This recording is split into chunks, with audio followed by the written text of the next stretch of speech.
귀한 찬양 하나님께서 기뻐 받으시고 또 우리에게도 큰 은혜가 된 줄 믿습니다.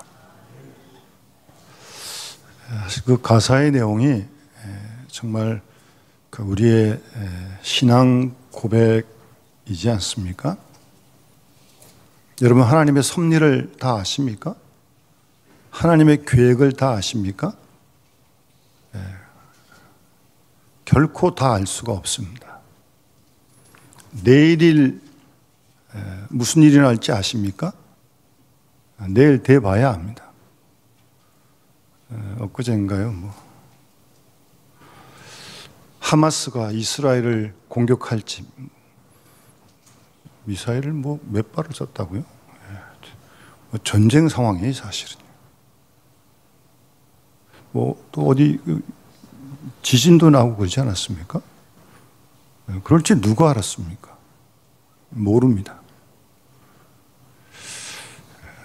우리가 우리의 갈 길을 계획해야죠. 무계획적으로 아무나 닥치는 대로 그럴 수는 없죠. 계획해야 합니다. 그러나 우리가 계획한 대로 모든 일이 다 됩니까?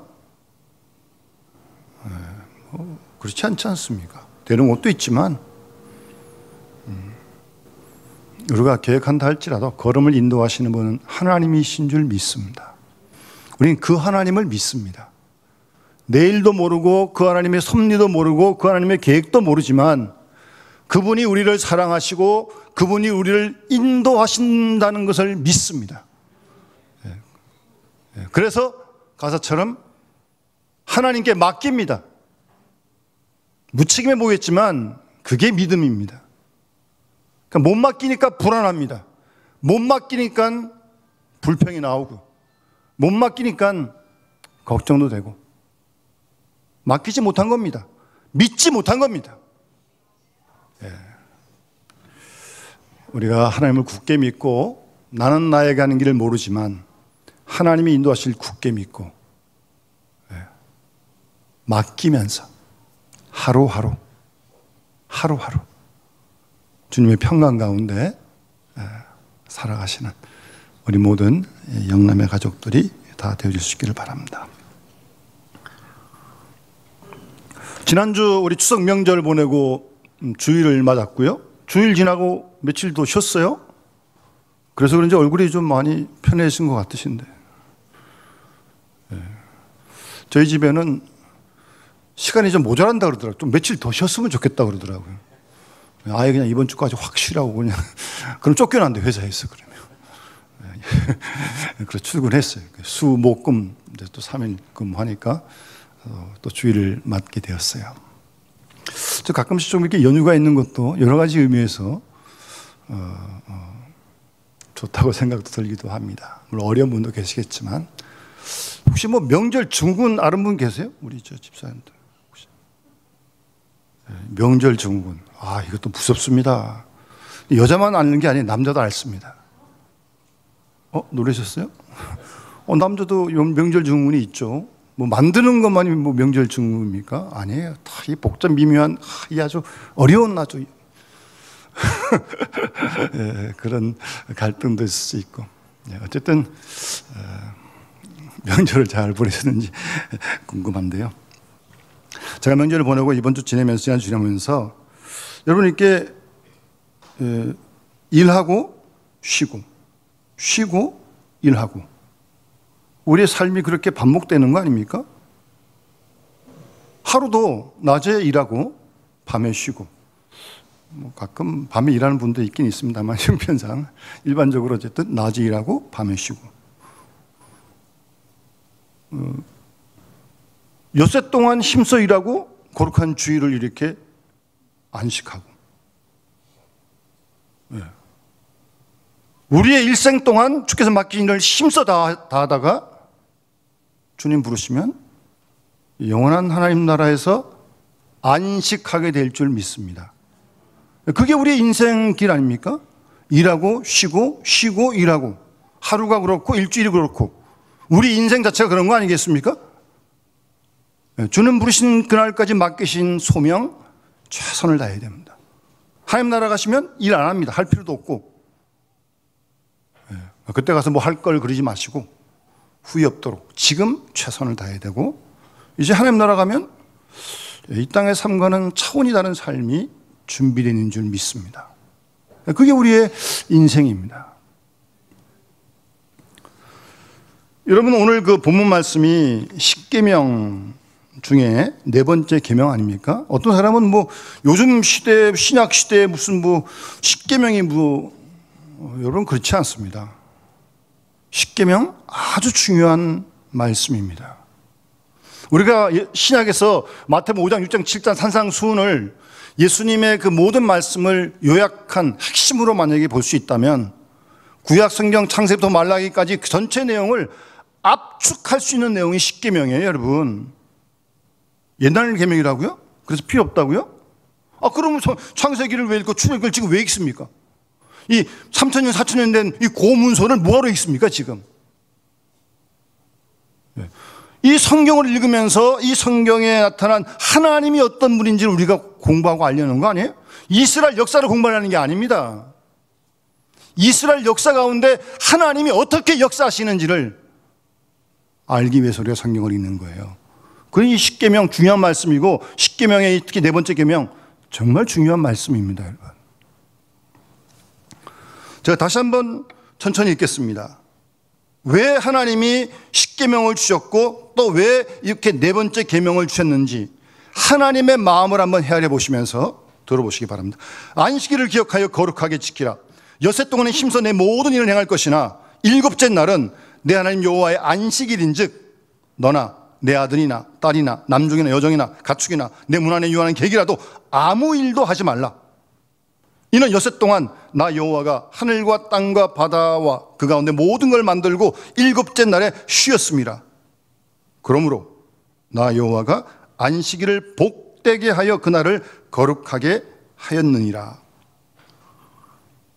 네 번째 계명이에요.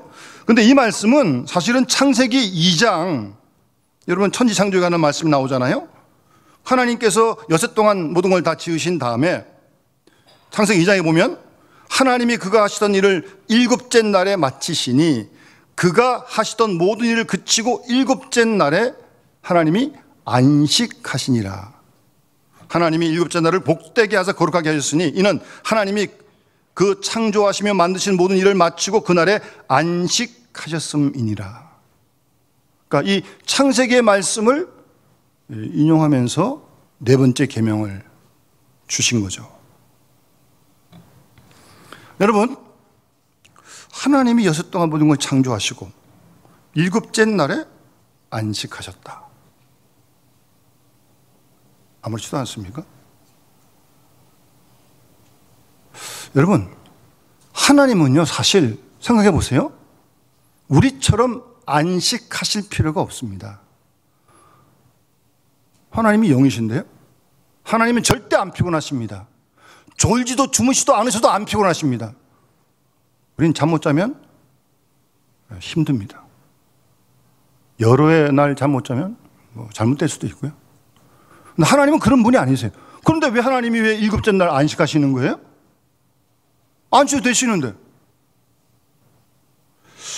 가만히 생각을 해보면, 묵상해보면 이 일곱째 날을 안식해 하시는 것은 전적인 우리를 향한 하나님의 사랑이고 배려입니다. 우리나 피곤하지 하나님은 안 피곤하시다니까요. 우리나 힘들지 하나님은 안 힘드세요. 하나님은 안 쉬어도 돼요. 우리는 쉬어야 됩니다. 피곤하면 잠을 자든지 어쨌든 쉬어야 됩니다. 그러니까 하나님이 우리를 얼마나 사랑하시기에 이런 배려까지 해주시는지. 그러니까 이 안식일, 이 창조의 원리, 이 하나님의 섭리에 담겨있는 하나님의 의도를 잘 파악해야 합니다. 그 하나님의 마음을 잘 헤아려야 합니다. 이게 창조의 원리니까요. 그러니까 이 땅에 피조된 모든 것들은 이 원리를 따라 살도록 하나님이 지으신 거예요. 왜 이 세상이 이 난리입니까? 왜 지구가 온난화되고 이게 지금 결국 이 창조의 질서를 따르지 못한 거거든요. 신앙적으로 보면 하나님 말씀 지킨 대로 다 했다면 이렇게 환경이 그러지 않습니다. 다 인간이 욕심 부리고 예? 이 창조의 진리를, 창조의 원리를 무시하니까. 자기 욕심도 하고 싶은 대로 막 다 하고, 인간이. 그 생태계가 몸살을 앓는 거 아닙니까? 우리가 잘 몰라서 그렇죠. 잘 못 느껴서 그렇지. 지금 사실 상당히 심각한 수준입니다, 사실은. 여기 계신 우리 어르신들은 웬만큼 사셨는데, 우리 저 규현이 같은 우리 애들 이제 앞으로 어떻게 살지? 예.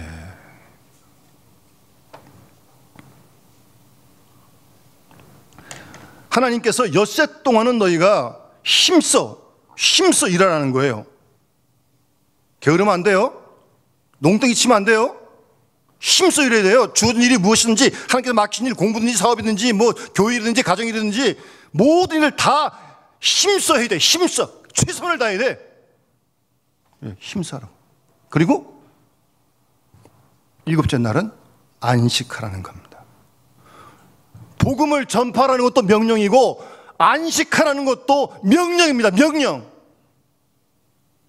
난 쉴 필요 없어요. 나 더 열심히 할게요. 그렇게 무리하면 과부하가 걸립니다. 과부하가 걸려요. 제가 어떤 알바생이 학교 다니면서 알바를 하루 이틀 했어요. 일주일에. 근데 그 알바가 학생이 하는 일이 무슨 영화 관계 일인가 봐요. 이 영화 관계는 뭘 이렇게 맨 날까지 뭘 끝내면 끝내야 되잖아요, 이게. 예? 뭐 작품을 만들든 뭐 하든. 그러니까 뭐 시간이 쪼달렸는지 알바하면서 뭐 밤을 며칠 샜는지 하여튼 쓰러졌어요. 젊은 20대밖에 안 되는데 응급실에 실려갔대요. 그럼 걔는 뭐 놀려고 그런 게 아니고 자기 주은 일을 최선을 다하다가 지금 그럼 어쨌든 힘써야 돼요. 그러나 쓰러지지 마세요. 그거는 아니에요. 힘써 일하고 그 다음 7째 날은 안식하라는 거예요. 쉬라는 거예요. 이게 참 묘한 원리입니다. 정말 하나님의 놀라운 섭리예요.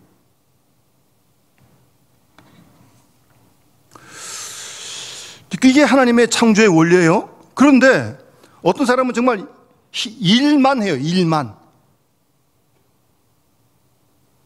너무 힘써 해. 쉬지도 않고 해. 여러분, 그럼 몸이 고장나요. 이 몸은 거짓말 안 합니다. 예? 거짓말 안 하잖아요, 몸은요.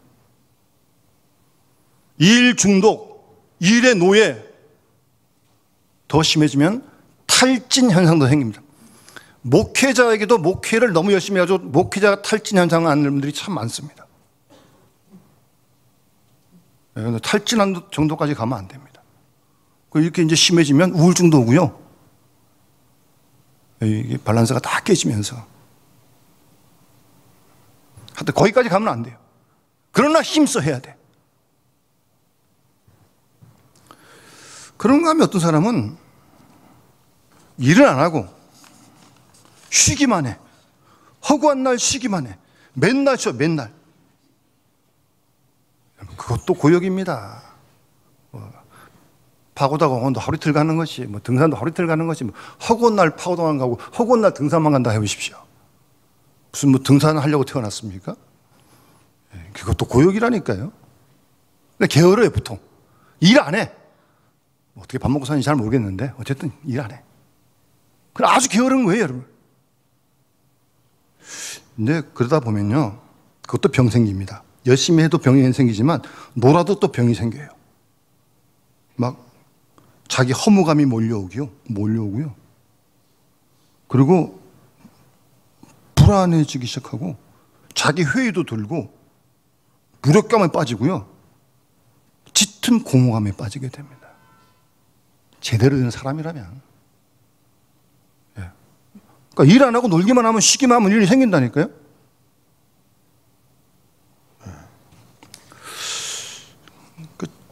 제가 아는 그 장로님 한 분은 사업을 참 잘하시는 분이신데, 보통 이렇게 무슨 사업상 이렇게 뭐 미팅 같은 거 할 때 보통 저녁 때 하잖아요. 어둑할 때 같을 때 뭐 이상하게 하든 시커먼 데서 하든 뭐. 근데 이 장로님은 절대 사업을 하시는데도 미팅은 오전 7시에 딱 합니다. 조찬합니다. 조찬. 절대 저녁에 사람 안 만납니다. 그 큰 사업을 해도. 그 장로님의 신조는 피곤하기 전에 쉬자. 몸이 피로도가 오전에 사람다. 그 전에 쉬자는 거예요. 어쨌든 그래서 미팅을 오전 7시에 한다니까요. 조차 모임. 사업을 그렇게 하세요, 사업을. 사업 못하느냐? 사업 잘하셨어요. 부전하시죠. 예.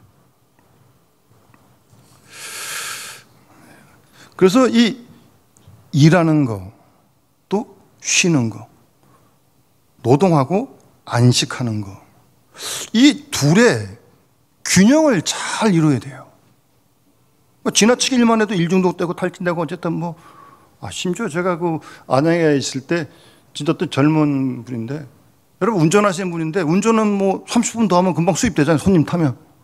좀 더 하지. 그 며칠 걸어다가 아침 못 일어났어요. 그냥 하나님 나라 갔어요. 그런 일 실제로 있다니까요. 네.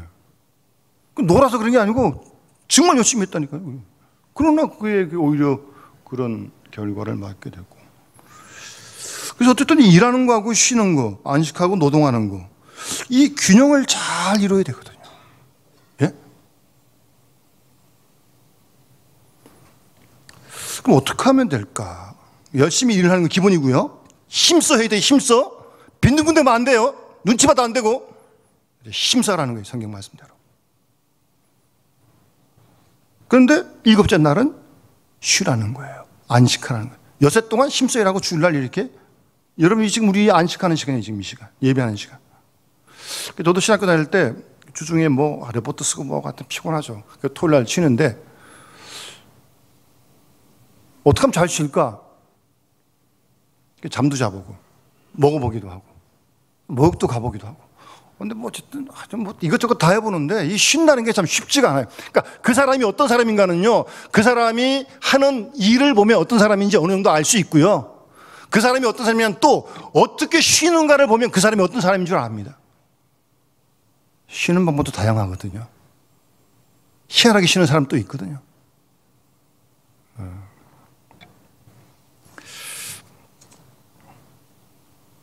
그래서 이 고민이 있는 거죠. 쉬긴 쉬어야 된다. 열심히 하는 건 기본이라니까요. 기본이고 그 일이 공부든지 사업이든지 가정이든지 교회든지 최선을 다해서 눈치 보지 말고 하나님께 우리가 명령받은 거지 무슨 예? 최선을 다하는 거예요. 그러나 그런 다음에 안식을 꼭 해야 된다니까요. 꼭 쉬어야 된다니까요. 그것도 일하고. 그 예수님께서 마가음 6장 보면 이런 말씀을 하셨어요. 여기서 우리 답을 찾을 수 있어요. 사도들이 예수께 모여 제 아들이 행한 것과 가르친 것 낱낱이 구하니, 예수님 12제자들 다 파송했잖아요. 둘씩 다 돌아와가지고 이제 보고하는 거예요. 예수님 내가 병도 고쳤습니다. 복음도 전했습니다. 귀신도 쫓았습니다. 그랬겠죠. 그러니까 보고를 다 들으시고 나서 예수님께서 뭐라고 말씀하시냐면 좀 엉뚱하게 너희는 따로 한적한 곳에 가서 잠깐 쉬어라. 예수님 말씀이에요. 마가음 6장 31절. 이는 오고 가는 사람이 많아 음식 먹을 겨를도 없음이라. 그러니까 제 아들도 상당히 바빴던 거예요. 열심히 복음 전했던 거죠. 근데 예수님께서 이 말씀 잘 기억하세요. 너희는 따로 한적한 곳에 가서 잠깐 쉬어라. 예수님 명령입니다, 이거.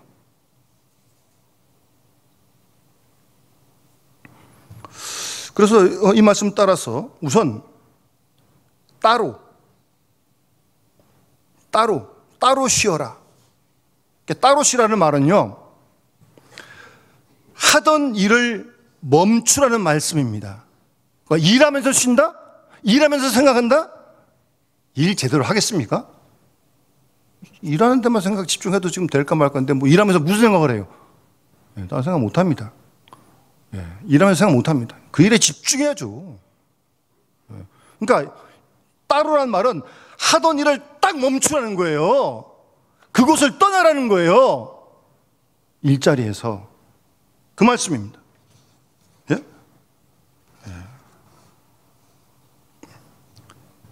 복잡한 곳으로서 벗어나는 말씀입니다. 하던 일을 멈추라는 말씀입니다. 지금까지 정신없이 떠날 줄 해왔지만 잠깐 멈추고 그 일로부터 떠나 떠나라는 거예요. 떠나라는 거예요. 그렇게 하던 일에서 떠날 줄 알 때 일의 노예가 되지 않습니다. 우리 일의 노예가 아니잖아요. 왜 우리가 일의 노예예요? 우리가 일의 주인이 돼야지. 떠나야 된다니까요. 딱 스톱해야 돼. 요즘 뭐 식당 같은 데 가보면 브레이크 타임 하는 뭐 식당들도 있더라고요. 뭐 3시 반부터 5시. 그때 손이 안 받는다는 거죠. 자기도 쉬어야지. 그럼 맞죠. 뭐 한 사람 뭐 2시 오고 3시 오고 4시 오고 그럼 뭐 계속 그렇게 하듯이 하여튼 그 일로부터 떠나야 되는 거예요. 혹시 들어보는지 모르겠습니다만 천주교에서는 피정이라는 훈련을 합니다. 피정. 영어로 리트리트라고 하는 건데요. 퇴수하다 이런 말이에요. 그러니까 일상의 자리에서 떠난다는 겁니다. 그래서 제가 아는 성직자들은 최소한 일주일, 뭐 더 하는 사람은 한 달도 하는 사람이 있고요. 1년에. 뭐 성직하는 거 아닙니다. 평신들도 열심히 있는 성도들은 이 피정 훈련을 합니다. 저도 신학교 다닐 때 아는 신부님을 통해서 한번 그런 일을 접한 적이 있었는데, 이 천주교는 우리 기도원이 있듯이 피정의 집이라고 있습니다. 곳곳에 가끔씩 주로 조용한 곳에 있죠. 거기 들어가서 밥 다 해주니까, 재워주니까 밥 먹고 자면서 하루 종일 말씀 읽고 묵상하고 그럽니다. 하던 일 다 놔두고 들어가는 거예요. 2박 3일 이런 식으로. 그런 시간을 꼭 갖습니다. 여러분, 그런 시간이 필요한 거예요. 따로, 그래서 주님께서 따로 그 자리에서 벗어나라는 거예요. 떠나라는 거예요. 아무래도 옆에 있다 보면 신경 쓰고 전화도 오고 막 그럴 거 아니에요. 딱 멈추고 스톱하고 완전히 벗어나는 거죠. 그런 다음에 한적한 곳으로 가라고 말씀하십니다. 한적한 곳. 원래 그 한적하다고 하는 헬라의 그 원문에 광야를 뜻합니다. 원래 그 단어 말이 광야. 광야가 한적한 곳 아닙니까? 아무리 눈을 크게 찾아봐도 사람 없습니다. 그냥 모래바닥, 그냥만. 그런 곳이 광야예요. 그곳으로 가는 겁니다. 여러분 쉬실 때 어디서 쉬세요? 뭐 사람마다 취향이 다 다르겠죠? 근데 대부분 뭐 여금 휴가 때 뭐 복잡한 휴가지를 찾아가곤 하는데 쉬는 것 같지가 않아요. 바가지 쓰고 뭐 가서 뭐 사람도 많고 하여튼. 또 휴가 떠서 싸우네 또 자기네끼리. 문 휴가로 가족끼리 싸웁니까 또. 문 휴가를 해서 그렇게 뭐 그런 일도 생기고. 어쨌든 뭐 어떤 뭐 젊은이들 뭐 술집도 가고 뭐 어떤 뭐 젊은이들 춤추러 가고 그러나 그 다음날 뻗습니다. 뻗어요. 그게 쉬는 겁니까? 여러분, 휴식을 하려면 일단 한적한 곳으로 가야 합니다. 주님 말씀대로 복잡한 곳이 아니고 한적한 곳. 그러니까 될 수 있으면 우리 눈도 시야도 방해하는 게 별로 없는 게 좋아요. 아무래도 뭐 보이고 뭐 이러면 자꾸 이렇게 뭐 이렇게 생각도 되고 그럴 거 아니에요. 그래서 자연이 많은 것이 좋아요. 그래서 좀 더 깊이 생각을 하고 더 많이 생각을 하고 정말 하나님과 나만이 만나는 그런 장소. 뭐 그러면 꼭 뭐 광야, 뭐 조용한데 자연 다 멀리 가야 되느냐? 뭐 가면 좋지만 뭐 그러기 어디 쉽습니까? 뭐 추석날 연휴나 좀 갈까? 뭐 그때도 좀 뭐 혼자 가기 쉽지가 않죠. 뭐 가까운 동네에서 찾을 수 있어요, 그것도. 꼭 무슨 거리감이 있는 건 아니니까 좀 가까운 동네에서도 좀 이제 좀 드물고 좀 조용하고 좀 나무도 있고 그런 거 있을 수 있잖아요. 뭐 그런 걸 찾아가서 한적한 곳에 가는 겁니다. 여러분, 예수님께서 기도를 가르칠 때 뭐라고 가르치십니까? 너희는 기도할 때 골방에 들어가 문을 닫고 은밀한 중에 계신 하나님께 기도해라. 골방에 들어가서 문을 쾅 닫고 외부와 완전히 끊어버리고 그리고 하나님, 은밀히 보신 하나님께 기도하라고 말씀하시잖아요. 기도한다고 뭐 앉았는데 뭐 생각은 계속 뭐 내일 누구 뭐 만나야 되고 뭐 해야 되고 뭐 계속 생각. 기도가 되겠습니까? 그거 없이도 하나님께 집중하기가 쉽지가 않은데 골방에 들어가서 문을 쾅 닫고 은밀하게 계신 하나님께 기도하라고 주님께서 그렇게 말씀하신 겁니다. 따로, 그 다음 한적한 곳으로 가야 합니다. 쉬기 위해서. 그 다음 말씀은 마가복음 6장에 예수님께서 가서 잠깐 쉬어라 말씀하시거든요. 근데 이게 제가 다른 성경을 좀 찾아보니까 지금 성경 개역 개정판 전의 성경에는 한적한 곳에 와서, 그걸 지금은 가서라고 바꿨어요, 번역을. 제가 공동번역이란 성경 번역본 알잖아요. 거기 찾아보니까 예수께서는 제자들에게 따로 한적한 곳으로 가서 함께 좀 쉬자. 좀 의역을 좀 하거든요, 공동번역은. 함께 좀 쉬자. 예수님도 같이 쉬는 거죠, 사실은. 저는 오라 그러는 건 예수님과 와서 예수님과 함께 쉬자는 거거든요. 그러니까 우리 그리스도인들이 쉬는 것은 사실 주님과 함께 쉬는 거예요. 그래야 그게 쉼이 되는 거죠. 그래야 그게 안식이 되는 거죠. 마음에 무거웠던 상처, 짐들 주님께 내어놓는 거죠. 맡기는 거죠. 그래야 좀 쉼을 얻을 거 아니겠습니까? 예수님께서 우리 종문에 수고하고 무거운 짐자들아 다 내게로 오라, 내가 너희를 쉬게 하리라. 여러분, 지금 쉬게 하라고 지금 우리 부르신 거 아닙니까? 교회 와서 쉬어야죠. 교회에서 못 쉬면 어디 가서 쉬겠습니까? 쉬는데 방해하지 마세요. 주님이 수고하고 무거운 짐진 사람 다 내게로 오라, 내가 너희를 쉬게 하겠다고 말씀하시는데,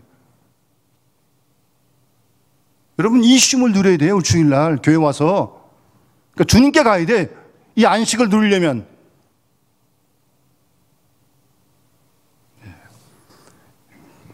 그런 뜻이 담겨져 있는 겁니다. 따로 한적한 곳으로 가서 주님과 함께 쉬는 겁니다. 내게로 와서 나와 함께 쉬어라. 주님과 함께 쉬어야 그게 안식이 되는 거라니까. 치유도 받고 회복도 되어지고. 주님이 없으면 공허해져요.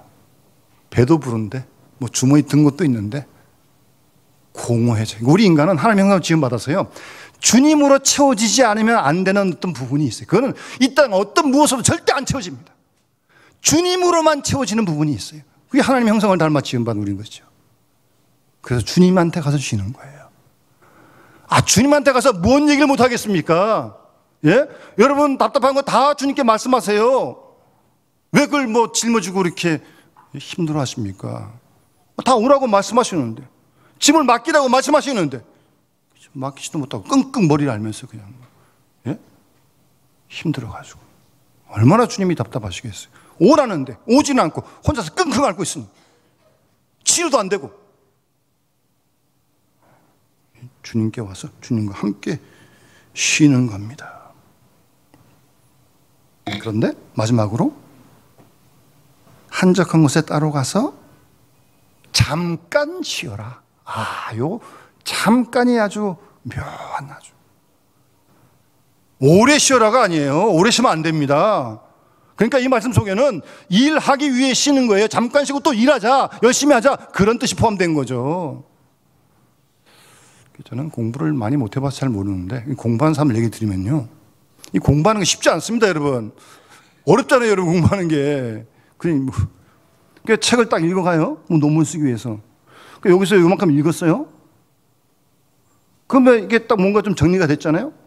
그러니까 이게 좀 피곤하게 좀 쉬고 와야 되는데, 나와가지고 2박 3일 왕창 놀고 오면 이게 다 까버리고, 다 까먹고 마면 다 떨어져가지고 정리가 안 돼. 그래서 공부한 걸 딱 해가지고 그냥 커피 한잔 들고 옥상 올라가가지고 살살 돌면서 이 분위기 안 깨려고 그렇게 공부한대요. 제가 했다는 게 아니고.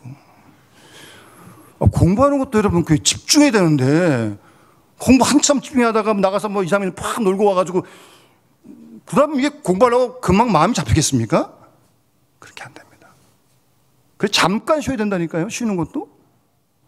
우리가 주를 위해, 복음을 위해, 맡겨진 가정일, 공부에, 뭐 직장일, 가정일, 교일, 열심히 하고 정말 최선을 다하고 잠깐 쉬는 겁니다. 주님께로 가서 잠깐 쉬는 거예요.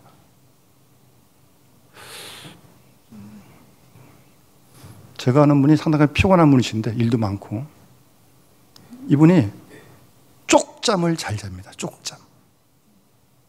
피곤하니까 어떤 뭐 차 타고 가다가 한 10분, 15분 깜빡. 조금 회복되잖아요. 그럼 또 일하다가 또 피곤하면 쪽잠을 참 잘 주무세요. 피곤을 푸는 좋은 방법이죠. 어쨌든 지금 거 잠깐 쉬고 또 주어지네. 열심을 다해야 한다는 말씀입니다. 여러분 록펠러라고 이름 들어보셨죠? 상당한 재벌인데 그 당시 미국의 주유소의 95%를 가지고 있었대요. 예, 대단한 어쨌든 재벌인데 이분이 1839년생인데 1937년까지 살았어요. 98세까지 사신 98세까지. 그래도 이분이 돈도 많은데 기부도 많이 했어요. 그 시카고대학이라고 믿음의 명문대학 세울 때 600억도 하고 이어서 3,500억까지도 했어요. 하여튼 돈을 좀 쓸 줄 아는 사람이죠. 어쨌든. 근데 이분이 98세까지 살았어요. 98세까지. 놀라운 것은 98세까지도 이 틀니가 하나도 없었어요. 당신 입으로 다 맛있게 드셨대. 98세까지. 그래 많은 사람들이 도대체 비결이 뭘까 하고 이렇게 다른 비교를 해보니까 이 록펠러라는 분은 너무 바빠 발등에 불똥이 떨어질 지경이라도 또 일이 아무리 많아도 점심 식사 후에는 30분은 꼭 쉬었다고 합니다. 점심 먹고. 아무리 바빠도. 두 번째, 잘 들어두세요. 절대로 흥분하지 않았다고 합니다. 이분은 그랬다는 거예요, 여러분. 흥분할 일이 참 많죠? 안팎에. 흥분하지 마세요. 네, 흥분하지 마세요. 흥분할 일이 있어요. 뭐 다 있죠. 저도 있는데 흥분하지 마세요. 록펠러 사업하는데 보통 일이 있겠습니까? 사람 그 많은 식구들 되는 직원들도 있는데 얼마나 골머리가 아팠겠습니까? 예? 또 좋은 소리만 듣겠습니까? 이상한 소리도 들려오고 그러는 거죠. 살다 보면 여러분 절대 좋은 소리만 들을 생각하지 마세요. 이해 없이 어쨌든 오해해야 된다, 어떤 비난하는 소리도 들려오는 거고 다 그러는 거 아니겠습니까? 그래도